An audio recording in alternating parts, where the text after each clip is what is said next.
যারা যারা তোমরা রেলওয়ে আরপিএফ নতুন বিজ্ঞপ্তির জন্য ওয়েট করছো, সেই সব প্রত্যেক অ্যাসপিরেন্টদের জন্য খুবই গুরুত্বপূর্ণ একটি আপডেট তোমাদের দিতে চলেছি। এখানে আরপিএফ এর 2024-এর আরপিএফ 2024-এর রিটিন তাদের রেজাল্ট আউট হয়ে তাদের এখন পিইটি পিএমটি চলছে। তার আবহে তোমাদের আরপিএফ এর নতুন বিজ্ঞপ্তির জন্য প্রস্তুতি শুরু হয়েছে। এবার নতুন বিজ্ঞপ্তি তোমাদের জারি হতে চলেছে আরপিএফ এর। আজকের ভিডিওটা সেই সব অ্যাসপিরেন্টদের জন্য খুবই গুরুত্বপূর্ণ হতে চলেছে যে আরপিএফ এর এবারে কনস্টেবলের বিজ্ঞপ্তি জারি হবে, যেখানে তোমাদের টোটাল শূন্যপদ 4,500। ছেলে মেয়ে উভয় প্রার্থীরাই আবেদন করতে পারবে। যোগ্যতা লাগবে শুধুমাত্র মাধ্যমিক পাস। কবে থেকে তোমাদের আবেদন শুরু হবে, কবে ফুল নোটিফিকেশন জারি হবে, সবকিছু বলবো। এবং তার সাথে তোমাদের এটাও বলবো কিছু তোমরা চেঞ্জেস দেখতে পাবে এবারের রিক্রুটমেন্টে।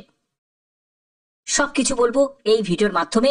তো চলো মূল পিডিএফ এ সম্পূর্ণ বিস্তারিত তথ্যে চলে যাব। কিন্তু তার আগে, যেহেতু আমি জিকে প্রোগ্রাম শুরু করেছি, প্রত্যেক ভিডিওতে একটি করে জিকে প্রশ্ন থাকবে। আজকের জিকে প্রশ্ন: যন্তর মন্তর ভারতের কোন শহরে অবস্থিত? Option A Jaipur, option B Delhi, option C Kolkata, option D Mumbai. অবশ্যই এর সঠিক উত্তর প্রত্যেকে তোমরা কমেন্টে এখনই জানিয়ে দেবে। তো চলো মূল পিডিএফ এ চলে যাচ্ছি, একদম সম্পূর্ণ ডিটেলস ইনফরমেশন তোমাদের কাছে পৌঁছে দিচ্ছি। এডুকেশন কোয়ালিফিকেশন কনস্টেবলের জন্য শুধুমাত্র মাধ্যমিক পাস। মাধ্যমিক তোমার যদি পাস হয়ে থাকো তাহলে অবশ্যই তোমরা আবেদন করতে পারবে কনস্টেবলের জন্য। এবারে তোমাদের এজ লিমিট কি প্রয়োজন দেখো। 1/7/2025 হিসাবে তোমাদের এজ ক্যালকুলেট করতে হবে 18 থেকে 25 বছর। এটা নিয়ে তোমরা অনেকেই ভাববে যে স্যার 18 থেকে 28 বছর আগে ছিল, এখন 18 থেকে 25 কি করে হয়ে গেল? তোমাদের 3 বছর কোভিড এর জন্য দেওয়া হয়েছিল এক্সট্রা। এবারে কিন্তু সেটা তোমরা আর পাবে না। এবারে তোমাদের 18 থেকে 25ই তোমাদের থাকবে। তবে তুমি যদি এসসি এসটি ক্যান্ডিডেট হয়ে থাকো, তুমি বয়সে 5 বছর ছাড় পাবে, আর ওবিসিরা বয়সে 3 বছর ছাড় পাবে। এছাড়া যারা এক্স সার্ভিসম্যান থেকে যারা বিলং করছো তারাও এখানে রিল্যাক্সেশন পাবে। এখানে তোমাদের দেয়া আছে সেটা। এবারে হচ্ছে অ্যাপ্লিকেশন ফি। অ্যাপ্লিকেশন ফি কত টাকা লাগবে দেখো।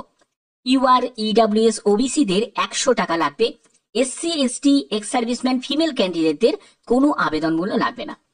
এটা দেখেও তোমরা অনেকেই অবাক হয়ে যাবে যে স্যার রেলওয়েতে ফর্ম ফিল আপ করতে গেলে তো 500 টাকা লাগে, এবং যারা মহিলা প্রার্থী এসসি এসটি এক্স সার্ভিসম্যান তাদের 250 টাকা লাগে। এখানে কেন এরকম? তার কারণটা আমি তোমাদের পরবর্তী স্টেপে আমি বলছি। দেখো, এই যে ওল্ড প্রসেসটা ছিল, যেখানে তোমাদের 2024-এও আরআরবি সিবিটি তোমাদের নিয়েছে এবং আরপিএফ পিইটি পিএমটি নিয়েছে। কিন্তু নিউ প্রসেস এখন যেটা বর্তমানে যেটা হবে, ঠিক আছে, এবং ফিউচারে তোমাদের যেগুলো হবে, সেখানে তোমাদের আরপিএফ এর যে রিক্রুটমেন্ট, সেটা কনস্টেবল বলো আর এসআই বলো, সেটা এসএসসি তোমাদের সিবিটিটা নেবে। এসএসসি জিডির মধ্যে এটাকে অন্তর্ভুক্ত করার কথা বলা হচ্ছে, এবং আরপিএফ নিজে পিইটি পিএমটিটা আরপিএফ নেবে। বোঝা গেল? তো তার জন্যই এসএসসি নিজের এক্সামিনেশন ফিজ হিসাবে যেটা ধার্য করবে, সেটা যেরকম জিডি বা অন্যান্য তোমাদের এমটিএস বা সিজিএল সিএইচএসএল এর জন্য যেরকম ধার্য করে, সেরকমই তোমাদের ফিজটা নেবে। বোঝা গেল? তো তার জন্যই এটা বলা হচ্ছে। তো এটা কিন্তু একটা বড় পরিবর্তন, যেটা তোমরা এবারে দেখতে পাবে। এবার তোমাদের কনস্টেবলের ক্ষেত্রে সিলেকশন প্রসেস কি দেখো।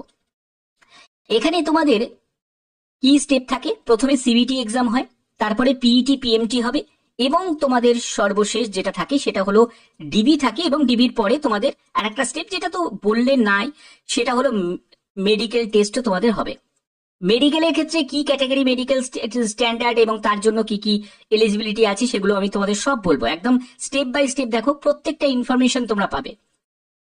তো এখানে তোমাদের যে মাধ্যমিক লেভেলেরই তোমাদের এক্সামিনেশন হবে, যেখানে প্যাটার্নটা তোমরা দেখতে পাচ্ছ যে 90 মিনিট সময় পাবে, 120টা কোশ্চেন, 120 নম্বরের তোমাদের পরীক্ষা। প্রতিটি প্রশ্নের মান হচ্ছে 1 করে থাকবে। 1/3 হচ্ছে নেগেটিভ মার্কিং, অর্থাৎ 3টে প্রশ্নের ভুল উত্তরের জন্য প্রাপ্ত নম্বর থেকে 1 নম্বর কাটা যাবে।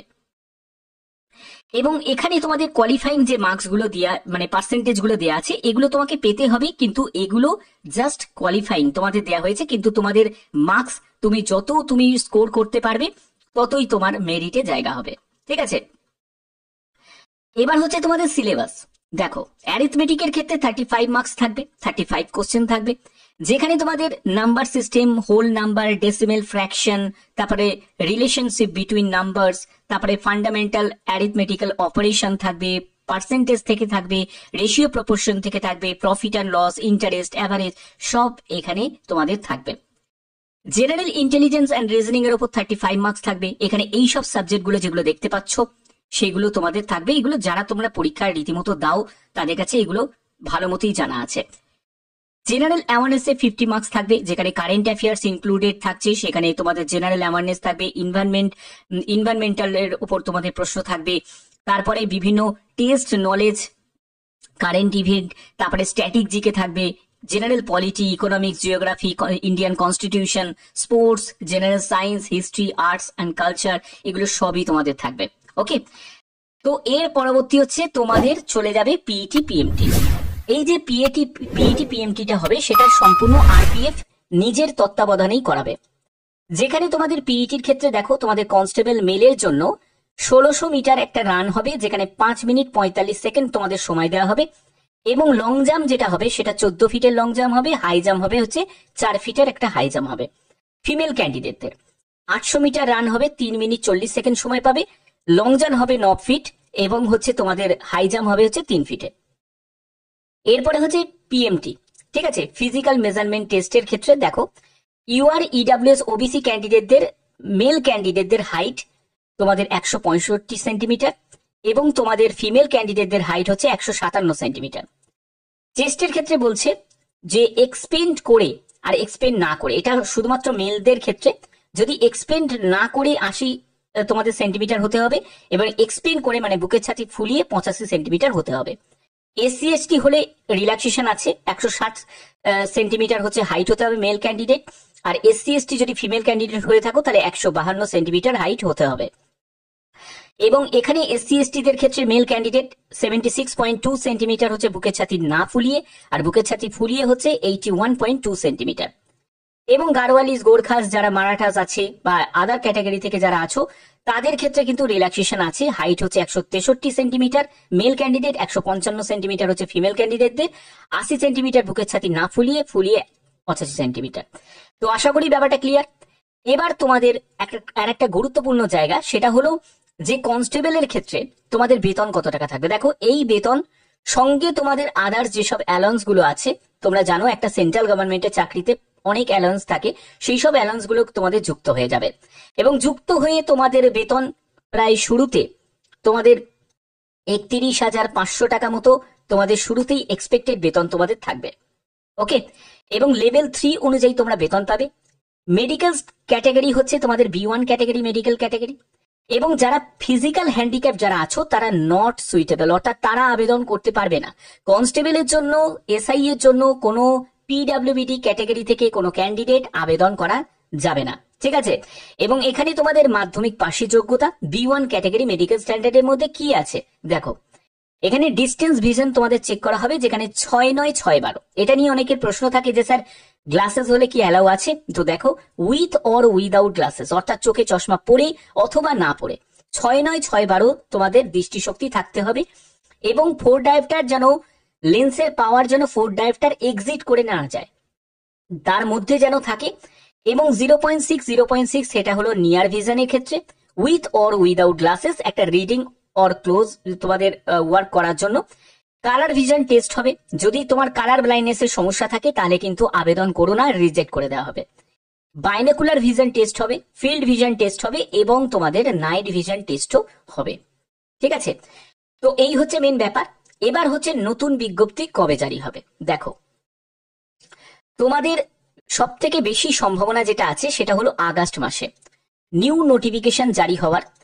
এসআই এর ব্যাপারে কোনো কনফার্ম ভাবে কোনো নিউজ পাচ্ছি না, কিন্তু কনস্টেবলের ক্ষেত্রে বলা যেতে পারে যে আগস্ট মাসের মধ্যে কনস্টেবলের নতুন বিজ্ঞপ্তি জারি হওয়ার একটা সম্ভাবনা কিন্তু রয়েছে, ঠিক আছে। এক্সাম তুমি যদি ক্যালেন্ডার যদি দেখো, অ্যানুয়াল ক্যালেন্ডার যেটা রিলিজ হয়েছে সেখানে কিন্তু আরপিএফ এর কথা উল্লেখ করা নেই, কিন্তু এটাও ঠিকই যে আরপিএফ প্রতি বছর যে রিক্রুটমেন্ট নোটিফিকেশন জারি হবে তা নয়, কিন্তু আগস্ট মাসে যদি নোটিফিকেশন জারি হওয়ার থাকে তাহলে আগস্ট মাসের মধ্যেই তোমাদের নোটিফিকেশন জারি হয়ে যাবে। এবং তোমাদের এটা বলতে পারি যে কনস্টেবলের ক্ষেত্রে বিজ্ঞপ্তি তোমাদের জারি হবে আগস্ট মাসের মধ্যে, যেটার কিন্তু একদম আমি বলবো যে 100-র মধ্যে তুমি যদি কত পার্সেন্ট বলো তাহলে 80% কিন্তু একটা চান্স কিন্তু রয়েছে যে নোটিফিকেশন মানে তোমাদের আরপিএফ এর বিজ্ঞপ্তি আবার নতুন ভাবে জারি হওয়ার। ঠিক আছে, বাদ বাকি যদি কোনো আপডেট আসে অবশ্যই তোমাদের সেই আপডেট আমি পৌঁছে দেবো, কারণ তোমরা জানো প্রতিদিন আমি বিভিন্ন আপডেট গুলো তোমাদের কাছে পৌঁছে দিয়ে থাকি। যারা যারা প্রস্তুতি নিচ্ছ, তোমাদের তো শুধু আরপিএফ বলে কিছু নয়, তো সঙ্গে তোমাদের এনটিপিসি আছে, গ্রুপ ডি আছে, এগুলোরও তো তোমাদের অ্যানুয়াল ক্যালেন্ডার অনুযায়ী নতুন নতুন ভাবে তোমাদের এগুলোরও জারি হবে। তো সেক্ষেত্রে তোমরা প্রস্তুতি যেরকম নিচ্ছ সেরকম কন্টিনিউ নিতে থাকো। বাদ বাকি আরপিএফ নিয়ে যারা ওয়েট করে আছো, আরপিএফ সেটা কনস্টেবল হোক বা এসআই হোক, সেটার জন্য যারা ওয়েট করে আছো আমি তাদের জন্য স্পেশালি বলছি, তোমাদের যখনই কোনো আপডেট আসবে অবশ্যই সেই আপডেটটা দিয়ে দেবো, কিন্তু যে পরিবর্তনগুলো হতে চলেছে সেইগুলো তোমাদের কাছে তুলে ধরলাম এই ভিডিওর মাধ্যমে, একদম সুন্দরভাবে বুঝিয়ে দিয়েছি। আশা করি তোমাদের ভিডিওটা ভালো লেগেছে। আর এরকমই যদি গুরুত্বপূর্ণ আপডেট যদি প্রতিদিন পেতে চাও অবশ্যই বলবো চ্যানেলটাকে সাবস্ক্রাইব করে রাখো, কারণ এটি একটি পুরনো চ্যানেল, যে চ্যানেলের মধ্যে তোমাদের অথেন্টিক ইনফরমেশন তোমরা পেয়ে যাবে। তো আশা করি তোমাদের ভিডিওটা ভালো লেগেছে। এখনের মতো এটুকুই, টাটা।